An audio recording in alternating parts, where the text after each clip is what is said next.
Let's talk about how to dispute a credit card charge. I mean, the whole thing is that sometimes it can be a little complicated to actually find the best way to dispute a credit card charge. So here is a synopsis I want you to pay attention to. The thing is that every now and then you got to really look into your credit card statement. You never know, right? You have crazy charges, you have weird charges. You never know the source of that charge. It's one of those things where you can be a victim of identity theft, or this could be a big mistake, and you do not want to have to deal with those mistakes. So if there is a strange charge on your credit card statement, you want to really react a lot faster. Now, it's one of those things where nowadays you want to electronically monitor your credit card charges, your credit card statements.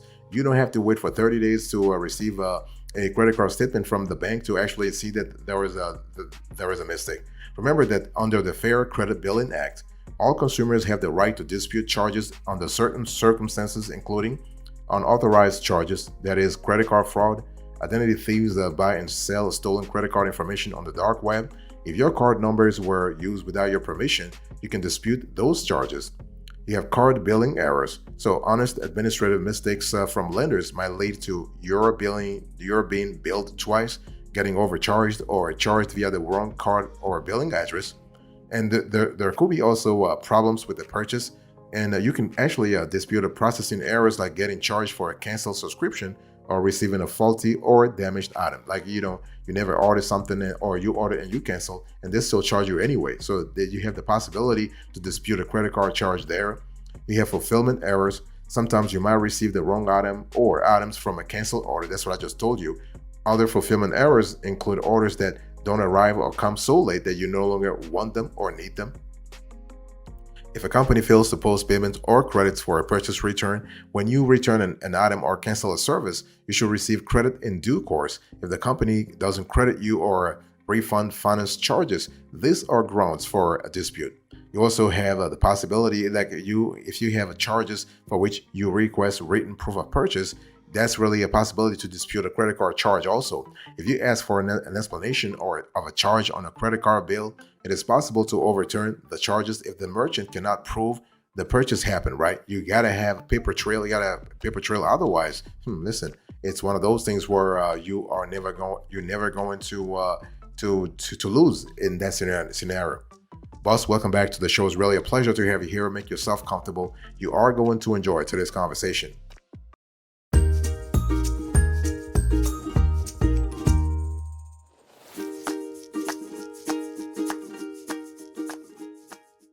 So let me give you the steps you need to really take right now to dispute a credit card charge as soon as possible. It's important to understand though that when we talk about if you find an inaccuracy or a questionable transaction on your credit card statements, you must file a dispute with the card issuer within 60 days of the date that the statement was issued. 60 days. So we are speaking here about 2 months, okay? And you want to really remember that. If your complaint concerns the quality of goods or services, you have 120 days to lodge a dispute and seek a chargeback. Under federal law, and this is an important element to keep in mind, your liability for fraudulent credit card transactions is limited to $50. So $50, that's the maximum they can charge, the credit card company can charge you. But most card issuers often offer a zero liability protection. If the card company finds that the charge is a genuine error, it must correct the transactions and credit your account. Now, when you file a credit card dispute, it doesn't have any negative impact on your credit score. In fact, there is a chance that your score will improve. For example, your dispute could actually lead to the credit bureau removing some reported late payments from your credit reports. In this case, your credit score may increase because you have a CUR that's really in your favor all of a sudden, right? So when we talk about disputing a credit card charge, the first thing you want to do is you want to check your credit card statement for unrecognized charges. And that's why, going back to what I said, you want to be in a situation where you're frequently checking your credit card statements to see what's really happening. If you only have a limited time frame in which to dispute credit card charges, so we are speaking about 60 to 120 days from the statement date. That's why it's always a great idea to regularly check your statements for errors or credit card scams. And so this is really cool. Now, for added protection, you might want to consider a credit monitoring service. It's one of those things where credit monitoring service such as, you have those from Experian, Equifax, or TransUnion, or you have identity theft protection services such as Aura. Those can really help you out. So the first thing you want to do is you want to actually check your credit card statements for unrecognized charges. Second thing you want to do, you want to contact the retailer to find out more about the charge. If you see an unfamiliar charge, the first call you make should be to the merchant. Sometimes it's possible to resolve the matter directly with the retailer without any need to lodge an official dispute with your credit card company. So you want to contact the retailer to ask about the charge in question, ask for information to ascertain whether it was legitimate, accurate transaction. You might discover the charge was a purchase made by another authorized user of your card, or it may be recorded under another business name on your statement. And you want to document any conversations you have with the merchant. Take note of the date, the name of the person you spoke with, and the details of their response. If you proceed to dispute, this information may be really helpful. Boss, I want to quickly remind you of today's topic. We are having a conversation about how to dispute a credit card charge.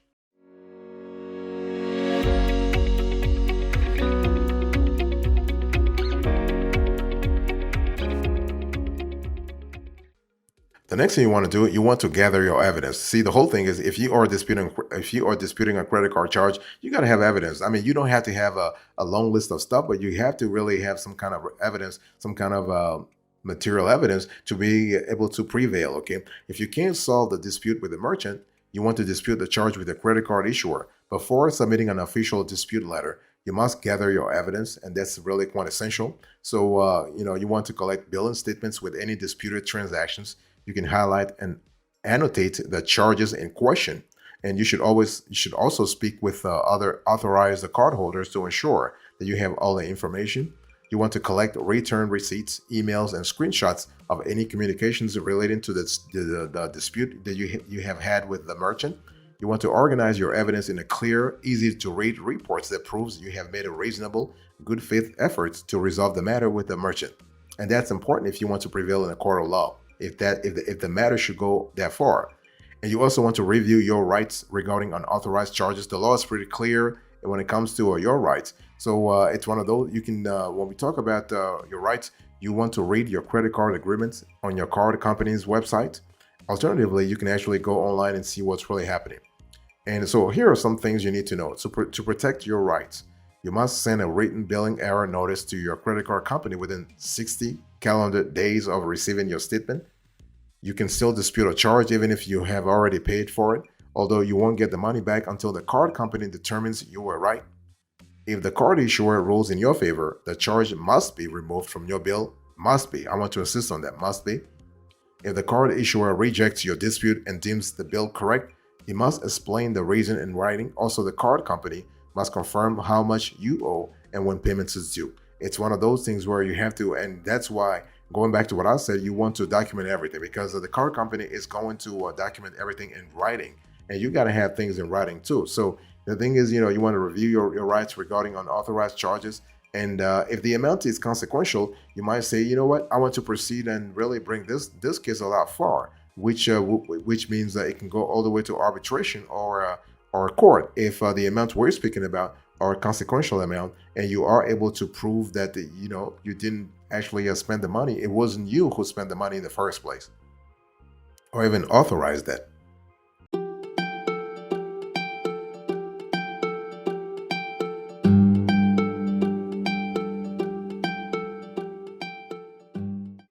So speaking about really pushing things a lot further, you want to file a report with local police and the Federal Trade Commission. I mean, involving law enforcement really is going to add an extra layer of credibility to your case, because it shows that you're really sure that it wasn't you in the first place, right? Because nobody's going to lie about a credit card charge and still involve local police. I mean, because once law enforcement gets involved, you are really in hot waters if you're a lie in the first place. So if you feel the retailer is not fulfilling its legal obligations under the FCBA, you can involve the Federal Trade Commission and local law enforcement. So you want to report the matter to FTC. So FTC, the website is reportfraud.ftc.gov.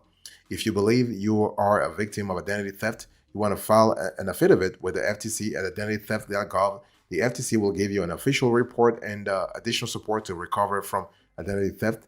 And what you want to do is you want to proceed by visiting your local police station to discuss the crime. Bring your FTC reports and personally identifying documents to verify your identity. So the whole thing is, by actually involving local law enforcement, you are actually bringing credibility, as I think I said this before, but you are bringing validity to your case. And then you want to contact your card issuer by phone first, and then later on by like through regular mail. So before submitting a credit card dispute letter, you can get some basic information in a phone call. When you have your evidence ready and are sure that the matter cannot be solved with the merchant, call the card company. See, you always want to explore, you want to exhaust all amicable sort of alternatives before actually going a lot further. Okay, and so you want to contact your card company, and so there are phone numbers for. We're going to put this on the screen. We're going to put the largest credit card issuers in the United States. We're going to put their phone numbers on the screen. So American Express, Bank of America, Capital One, Chase, Citibank, Discover, MasterCard, and Visa. So we're going to put this on the screen. Take note of them because discuss the disputed charges with the support team and ask about the company's credit card dispute process. You can use this call to find out what the card issuer needs you to provide in order to remove the disputed items from your bill. Boss, I want to quickly remind you of today's topic. We are having a conversation about how to dispute a credit card charge.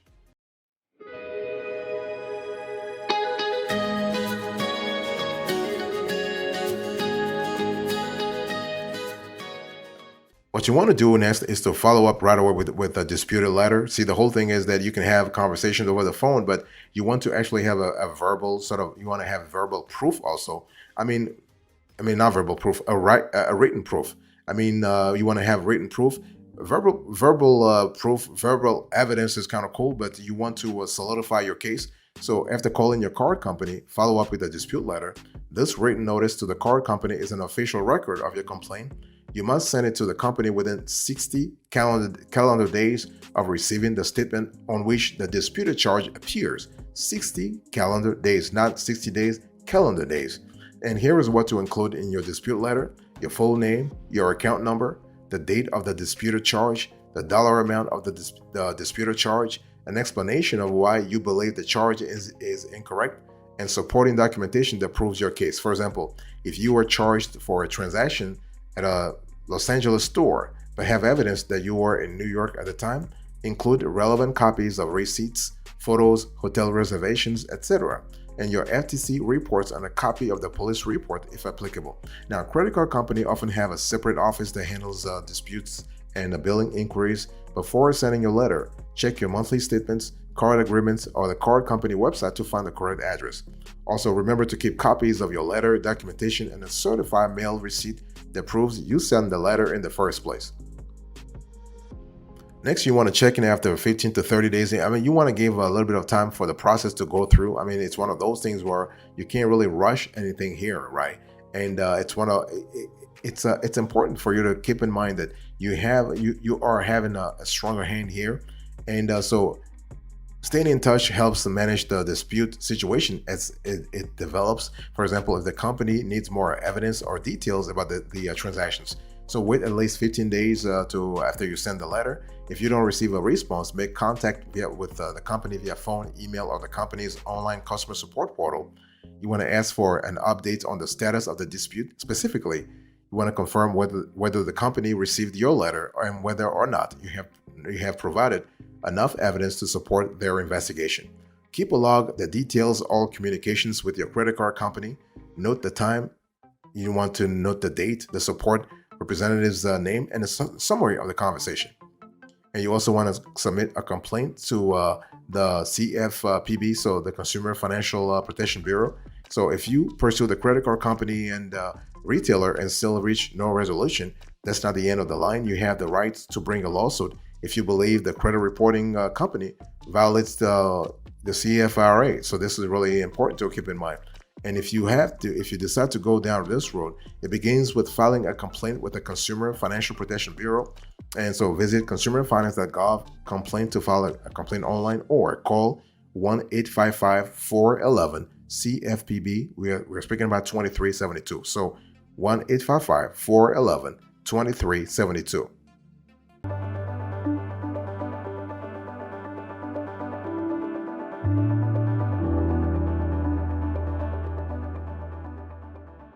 So when we talk about a dispute, again, when we talk about disputing a credit card charge, you got to really understand the notion of a timing here. Chronology plays an important role, okay? And so the credit card issuer actually may have a busy backlog or just like a pretty flexible backlog. Your card issuer must acknowledge your dispute within 30 days. So 30 days out. The thing is that in today's conversation, I've been throwing like a number of days. I mean, that's important because when we talk about disputing a credit card charge, timing becomes important, and those number of days, 30 days here, 60 days there, 120 days there, those are really important. So after receiving your dispute letter, the company has another 60 days or two billing cycles to investigate. So, and they have to actually put all the resources to make sure they investigate. And so, regardless of the outcome, the company must notify you in writing of its decision with an explanation of the reasoning. Okay, and they have to really explain to you what happens and how they reached their decision in the first place.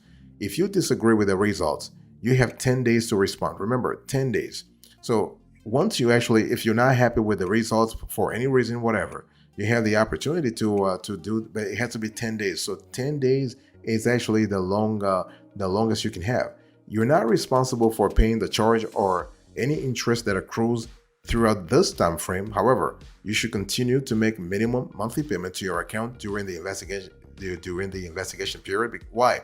Because you do not want to damage your credit, right? Because the whole thing is you do not want to have like a derogatory mark on your credit, and you always want to make sure that you are on the right side of the equation. And because you don't want to lose like right now 20 points or 30 points of your credit score simply because you are disputing a credit card charge. Of course, the credit card charge, the dispute will actually run its normal course, whether it is 30 days or 45 days or 60 days or whatever. It will run through its normal course, and at the end, you will see the outcome. But in the meantime, you still have to be in good terms with the lender, so that should something were to happen, they know that you have been a good customer all along, and that's what you want. That's the idea. You want them to keep in mind that you have been a good customer all along, and that you are able to abide by your contractual agreements no matter what.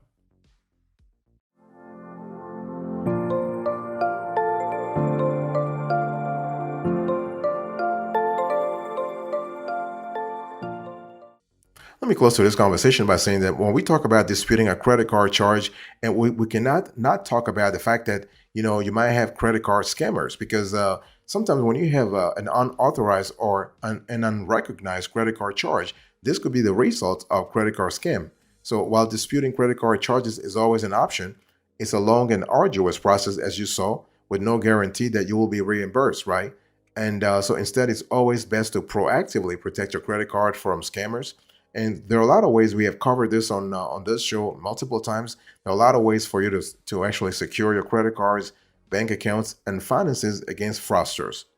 First of all, you want to avoid storing your credit card information online. Every time you save your card details on e-commerce sites or other platforms, you increase your digital footprint. If hackers breach sites at which you have an online account, your personal data is at risk. You can also use a virtual credit card. So this disposable payment options have single-use numbers. You can use the virtual cards like Apple Pay, Google Pay, etc. for one-off transactions and keep your main accounts safe from credit card scams. You can also only share your credit card numbers on reputable sites. It's best actually to stick to popular, trustworthy sites like Amazon. You want to look for SSLs and padlock icons before sharing financial information. If you have any doubts, you want to research the company on the Better Business Bureau's scam tracker. One thing that's really important is to also avoid public Wi-Fi networks. So hackers can infiltrate unsecured networks in airports, hotels, and cafes to intercept credit card numbers and other personally identifiable information. If you're shopping or banking online, make sure it's on a secure private network. You want to protect your devices with antivirus software and a virtual private network. This robust security features make it almost impossible for cyber criminals to spy on your activity or corrupt your devices. So this is really cool.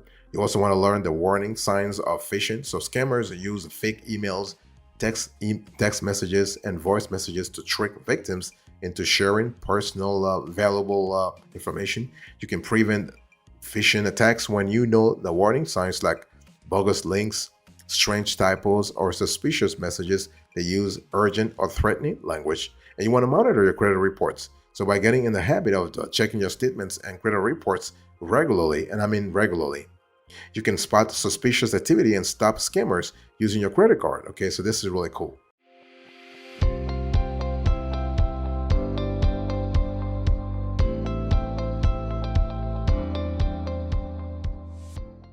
Thank you so much for your attention. I really appreciate it. In today's conversation, I spoke to you about how to dispute a credit card charge. I gave you the synopsis, the steps, and now the recap. Thank you so much. God bless you. I'll see you next time. Until then, remember, stay marvelous.